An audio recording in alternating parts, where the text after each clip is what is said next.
Selanjutnya di sini diberi 3 senyawa, yaitu SF6, kemudian ada CH4 dan CO2.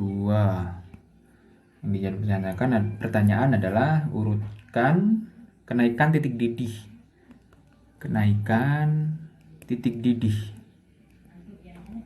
Dari ketiga senyawa ini dari yang paling besar. Ya, jadi kita ketahui dulu titik didih ini apa. Jadi titik didih ini adalah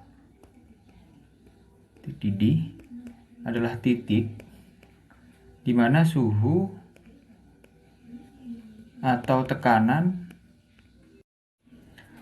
dari uap cairan sama dengan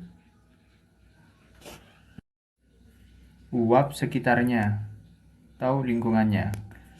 Jadi intinya titik didih ini dimana titik yang tepat untuk mendidihkan suatu senyawa atau molekul sehingga merubah dari fase cair menjadi gas.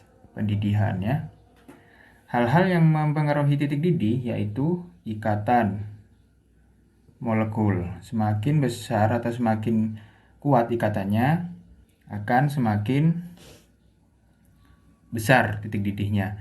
Kemudian yang kedua adalah ukuran molekul. Jadi semakin besar ukuran molekul juga semakin tinggi titik didihnya. Yang ketiga adalah polaritas. Maka semakin polar senyawa tersebut akan semakin tinggi titik didihnya ya. Kemudian gaya antar molekul. Di mana gaya antar molekul ini semakin tinggi, titik didih juga akan semakin tinggi. Dari ketiga senyawa ini, persamaannya adalah sama-sama nonpolar. Terus kemudian sama-sama senyawa kovalen. Berarti kita tidak bisa lihat dari ini ya, ini dan ini sama-sama ikatan kovalen. Namun di sini kita bisa lihat bahwa SF6 ini memiliki ukuran molekul